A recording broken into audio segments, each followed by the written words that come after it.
So it's a real pleasure to speak today to someone who is here on this planet, in this world, to change it, to make it better. He is a visionary. His life is about community, generosity.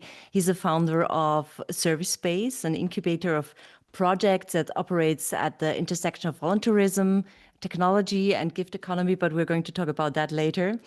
He worked with Barack Obama. The Dalai Lama honored him as an unsung hero of compassion, and he is going to be at the Body and Mind Soul Mallorca in October, so October 2025. It's so great having the opportunity to talk to you. Nipun Mehta, welcome. It's great having you here. Thank you, Barbara. I'm happy to be here.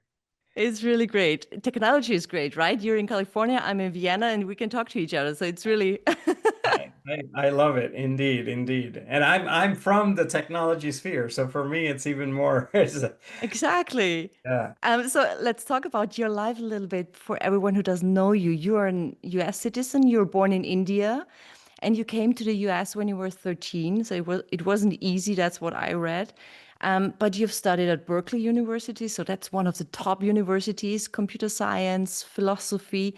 And then you've started at the Silicon Valley, but not for long, right? In the early 20s, your 20s, you said, no, goodbye, Silicon Valley. It's not my big goal to earn money, earn millions, get rich. Why? What happened? Why did you leave Silicon Valley? The big dream of everyone, you know? Yeah, no, it's like, what's wrong with me? Yeah, exactly. I think there's a default narrative in the Valley, and I would say in large parts of the world, where Hmm. it's this notion that greed is good, and Yeah. that's what drives us to, that motivates us, that drives us to action, and moves us to innovate and create Hmm. new things, and that's sort of the default paradigm. And I Mm. think I wanted to challenge that. That didn't quite sit right. I was like, maybe greed is good, but generosity is better. Right. Like, Yeah. so it's like, okay, well, if generosity is better, let's throw a better party. What is Yeah. that going to be? Like, you have to show the world, not just at the level of words, but even through your actions and through your life. And so I Yeah. decided to do a whole bunch of different experiments. And I was a very community kind of person. So a whole bunch of people joined me and it's been a 25 plus year journey. We're still doing it and we're still happy doing it. And I think it's something less about what we do, and I think it's just really about love and connection and Oh, nice. kinship that you feel. So it's been a very counterculture story in the early years of the Silicon Valley, but I think now people are realizing how critical it is to be related Hmm. in a non-transactional way, Hmm. Hmm. so it's been quite a beautiful journey. Yeah. You've talked about love. So the big question is always, what is life about? Why are we here on this planet? What is your answer? Is it love or is it more? I think many years ago I read a little clip by the Dalai Lama, Hmm. a sort of interview, and it said the last question. I think it was Oprah that asked the Dalai Lama, "What do you know for sure?" And Dalai Yeah. Lama gives a one-word answer, and he says, well, one sentence, sorry, and he says, "It takes giving to be happy." Hmm. And I think early on, I would have said that really the purpose of all this is to be happy. I want to be a happier person. And is it Mm. going to be taking? Is it going to be accumulating? Is it going to be having a big identity? Is that what makes you happy? Or is Mm. it, is it going to be something else? And for me, I realized I experimented with giving. And I realized that service actually did indeed make me happy. It made others happy, and it was just a win-win kind of situation. And it makes you feel related. You feel like you're Mm. at home. And Hmm. so I would say that it's for me, it's less about happiness now. The way I would frame it is it's about being related and Mm. living into the relatedness with all of life. Hmm. Um, Hmm. that I think is at the core, but I think we get disconnected and we get very much, if we get too focused on our identities, too focused on our fears, then it's like just about you taking care of yourself at the expense of your connection. And that just is a downward spiral. And then Yeah. just pretty, you don't have, you're not resilient and you don't have the Yes. resources to rebound back from the challenges that life throws your way. So Oh, yeah. for me, I think it's about being related, and I think you get to relatedness through small acts of kindness, through small acts of service. Mm-hmm. And so that's been the practice for me Mm-hmm. personally, and I think even at scale, that's what ServiceSpace has stood for. Oh, there were so many beautiful things already in it because being happy, that's one big goal for every one of us, I think. But sometimes we think, okay, when I have this or when I can do that, then I am happy. But what is true happiness, you know? And being related, maybe that's the key. But where do you put the focus? So we're living in such difficult times. There is uncertainty everywhere. People are scared. Many lost their jobs. So, what is important in times like these? Where should we focus on? Maybe is that the question? Well, I think we live in times of of we live in very challenging times and very Yes. turbulent times. Hmm. And in these times, we have, you know, I would say we live in times of great absencing, Hmm. that we are very absent to life in front of us. Average attention span has gone down to of human beings, as they say, to 8 seconds, and so Yeah. even when we say I'm related to you, it's like, how deeply am I related to you? It's like 8 second chunks. Even when you Yes. watch something on TV, you're like, how deep is your attention span? It's like they plan it so that you get a dopamine high every 8 seconds. And so Hmm. I had a very serendipitous conversation with somebody in Austria. In fact, I was sitting Hmm. down at an event. I was just sitting down at breakfast, and this guy came and sat in front of me, and he shared something interesting. He says his son came home from school and he says, Dad, my teacher was absent today. And he was like, wait, what? Your teacher didn't show up? Like he got worried, like any parent would. And he says, no, his body was present, but his mind was absent. Oh, wow. And if we look at that, right, we live in a world where, yeah, not only are we going from absence to greater absence, right? That if, I mean, it's tragic if all we can pay attention to is 8 seconds. Mm-hmm. But then we have these architectures of absence that are profiting from taking us from like this disconnection to greater disconnection. And in this kind of momentum, how do we go the other way from absence to Hmm. presence, but Hmm. even one step further from presence to regeneration? Mm. That it's one thing to say, well, I want to go from 8 seconds to 9 seconds. And you might be able to do that. Maybe you go to 90 seconds, right? But to go from 90 to 180, at some point, you realize that your individual willpower is no longer sufficient. This is not a solo sport, it's actually a team sport, Mm. that my regeneration depends on your regeneration and Hmm. both of us being related. So, how do I go from absence to presence? But that only begs the question of how do you go from presence to regeneration? And Yes. all our social systems are not designed for that because if I am transactional with you, how am I going to be, regenerating myself or you? I am saying me first, you second. That doesn't Hmm. create a deep bond. And when you have a whole system based on transactions, you're just really creating a culture of greater and greater absence. And that's what we see. And now we have AI that's only going to multiply all of this. So social media, I think, hacked our attention. Hmm. And I think AI is now promising to hack our sense of intimacy, our sense of Mm. connection. Hmm. So, what does it mean to be connected in times like this? And I think that's a very, very, it's a very important question. And I'm not so sure we have really good answers. Hmm. But so I think we need to have a lot of people holding that question and a lot of people trying to answer it. Do you have some answers for that? But after I said, well, I'm not sure I have answers, but I mean, I would have some hypotheses, Yeah. and I think one deep way to connect is through service. That Mm-hmm. the typical way in which it's like, okay, Babs, tell me what are you thinking? Like, okay, I know everything about your life, you know everything about my life, and that's one kind of connection. Yeah. But we can actually get way deeper than that. If you and I don't even know each other, and even now we're just, barely meeting. But if we do an act of service together, there's something that happens between us. Like Mm-hmm. when you are in that space of we, and I am in that space of we, Mm-hmm. Mm-hmm. our connection is Mm-hmm. much deeper than a me to me connection. It's a we to we connection.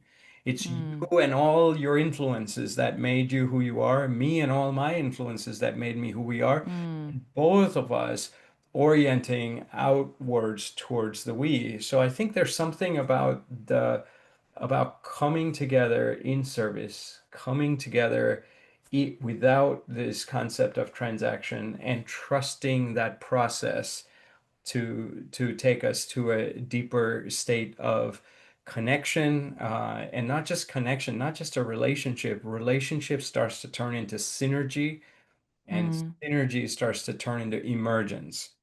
And Mm-hmm. like all models of leadership that we have are usually like, like I know where I'm going and all of you join my ship and this is where we're going to go. And I will pay you to do this and you will pay somebody else to do this. And it's like a whole transactional setup that we have.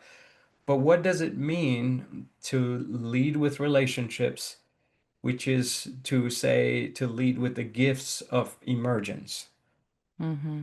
Mm-hmm. That if you are hydrogen and I am oxygen, neither one of us knows what Mm-hmm. it means to be water. We have no idea what it means to be liquid. Mm-hmm. But if we come together in the right way, boom, there's liquid. Mm-hmm. And Mm-hmm. that's very different from like a business school type leadership where you say, Mm-hmm. this is my plan. This is my 5-year plan. I'm going to execute it and I'm really strong and I can convince everybody. And so you kind of head in that direction. This is the exact opposite. It's actually saying, look, you and I show up fully. And as we Mm-hmm. do, the depth of our connection will allow for something new to emerge. And we will allow that emergence to guide the way. Uh, Mm-hmm. and so I think my sense is that in these AI times, in these times of extreme polarization and disconnection and isolation, we can get to that through a heart of service, through Mm-hmm. a heart of love, through a heart of Mm-hmm. compassion. And I think that we need to make sure that these possibilities are not held by architectures that are motivated by getting us to be more and more absent, but in fact, bringing us together. So not only can we go to presence, but we can actually start to regenerate that presence. Um, Mm-hmm. so I mean, that's my hypothesis, but like, I It's so think, beautiful. but we need a lot more of that kind of experimentation. Yeah, and sometimes I feel we do have our groups, our bubbles. Let's talk about that. We have the bubbles where we can talk about that like this and where we can have the connection. Like you said, we go deeper and deeper and deeper. But if you look at the world, sometimes I have the feelings, can we really change that? Can we really do something there? Sometimes it seems senseless or not achievable. What do you think about that? Yeah, I can definitely relate to that feeling when you look at the suffering of the world, and the systems that are propagating Yeah. that. It's just kind of you can feel dejected. You can feel Mm. like, hey, what is my one small act of kindness gonna Yes. do in this larger scheme of things? Mm. But from a different lens, if you assume that we don't have to create this interconnection. If we have to create it, it's a huge job. But Yeah. if we assume that we start out interconnected, that we have Mm-hmm. just temporarily forgotten and we need to just stop, fall back into that. We need to remember that interconnection. Mm-hmm. Then it's a whole different job because then it's like you don't have to create compassion. You don't have to market kindness. Like those things are just natural to us. You just need to create the conditions for everyone to remember and reconnect with that. Mm-hmm. And that's a much lesser job. And then if you really realize that we're all deeply interconnected, then you say that even this idea that I want to be that 100th snowflake that everyone notices that right before that avalanche, the 100th snowflake that creates the tipping point.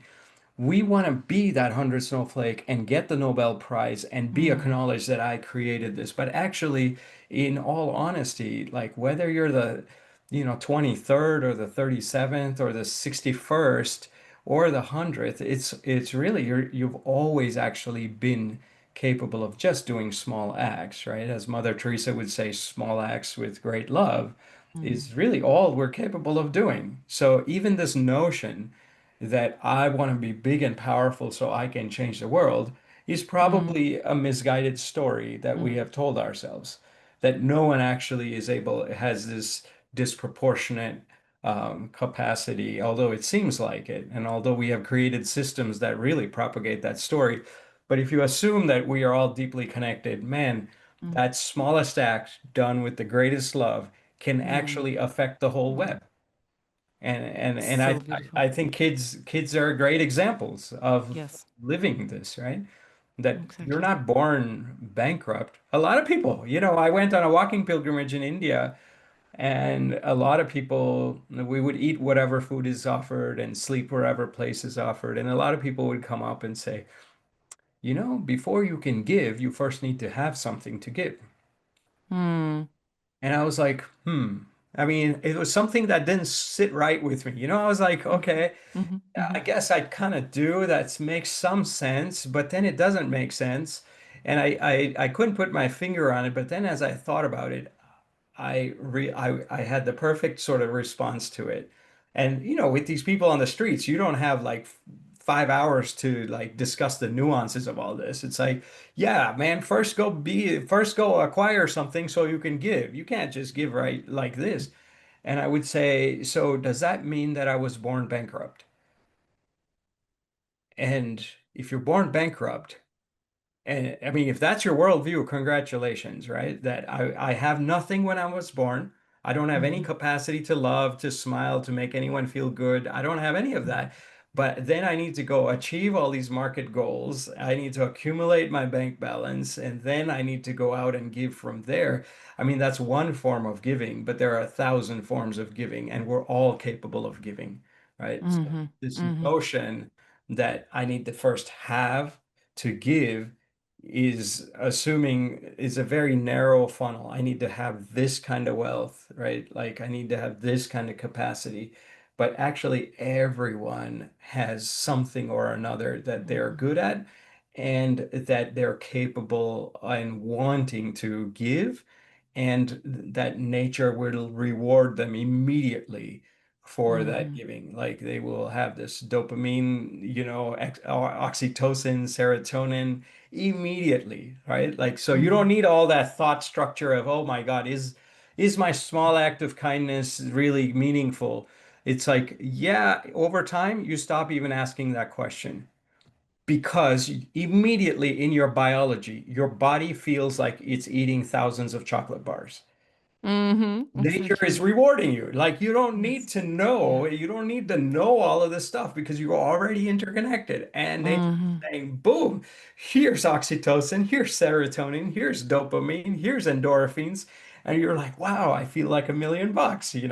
And so my feeling is that I think every small act actually makes a profound impact on the whole web. So I keep operating with that and finding a lot of joy in that process.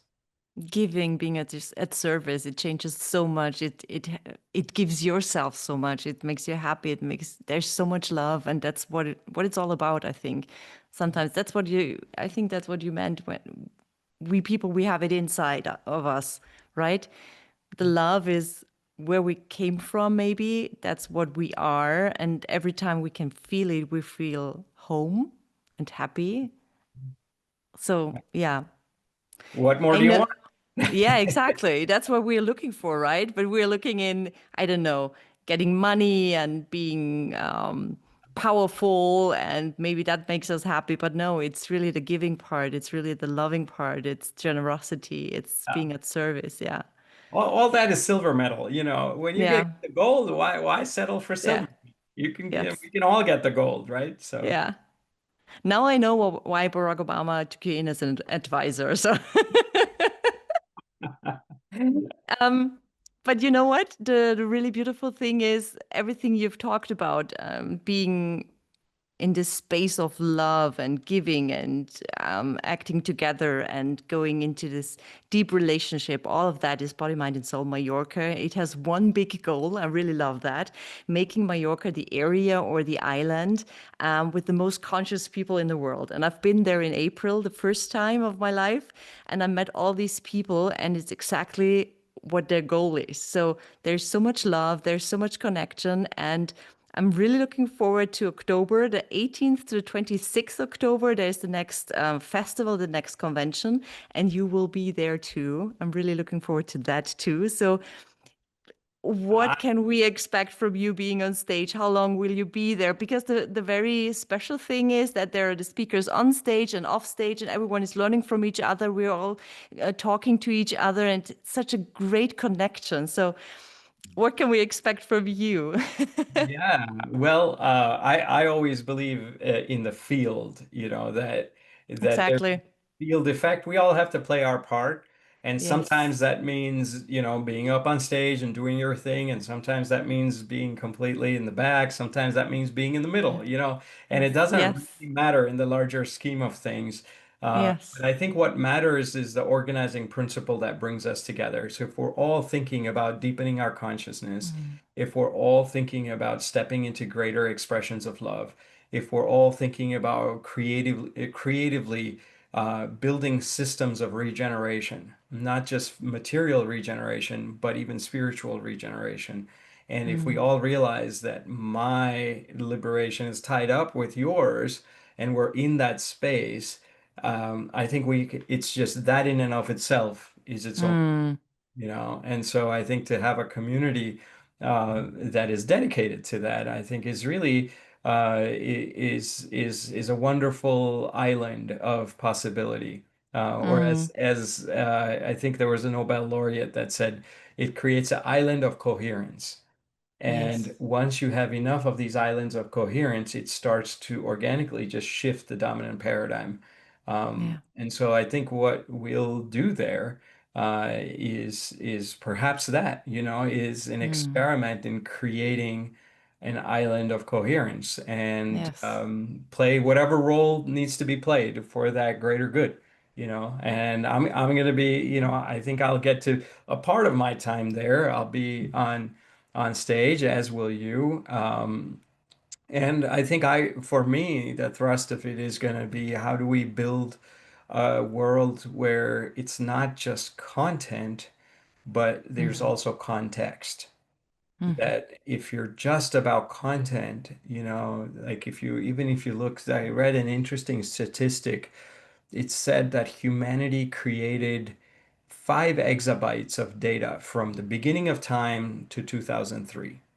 Mm. Now, we created all that data. It was a ton of data, recorded data.